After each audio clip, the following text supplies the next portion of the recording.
Hello Sangwan नमस्कार। मु सरोज कुमार दास मोर आउ एक वीडियो को आपन स्वागत। मु आज आपन को ये समाज चतुर और चालाक लोक किपरि लोक मानू निजर शिकार बनाती आउ से कार्य हासिल करती ताहा एक क्षुद्र गल्प माध्यम आपको बुझाऊँ। एक गोटे दिन कथा, जंगल राजा सिंह दिने एक बिलुआ को धरी पकड़ा।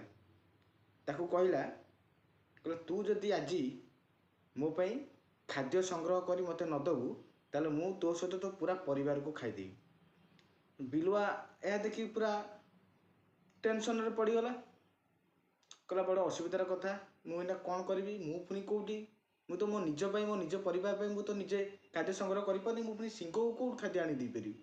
से सब मन दुख रे आसुताई बाटर से हठात से देखला बाटर किछि रास्ता दूर रे एक गधटी छिड़ाई। से गध कतरे जाई पहुँचला। गधु जाई कहला गध भाईना आउ तुम कौटी थिलो, तुमको जानी ना, आउ कंग्राचुलेसन, तुम्हें पा जंगल राजा होच। कहला कहीं नहीं तो। कहला हाँ। कहला मु तो एबे महाराज सिंह कतक आसुची।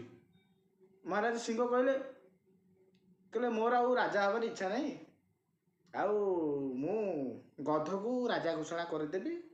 आउ गध को मु खोजु, जदि तोर भेट हो तू मत ताकू मो कतिकी पठे दऊ। गधटी कथा शुणिकिना सेठू जाइकिना सिंह कतरे जमी पहुँची, सिंह सेठू झांप मारिया स्टार्ट कला। झांप मारिया भितर गधटी कौन से कारण विषय खसी आसला, सेठू जीवन रक्षा करी आसिया भितर ता कानटी सेठी सिंह पंजार रहीगला, सी खंडिया होगला। सेठू गधटी पलि आसला।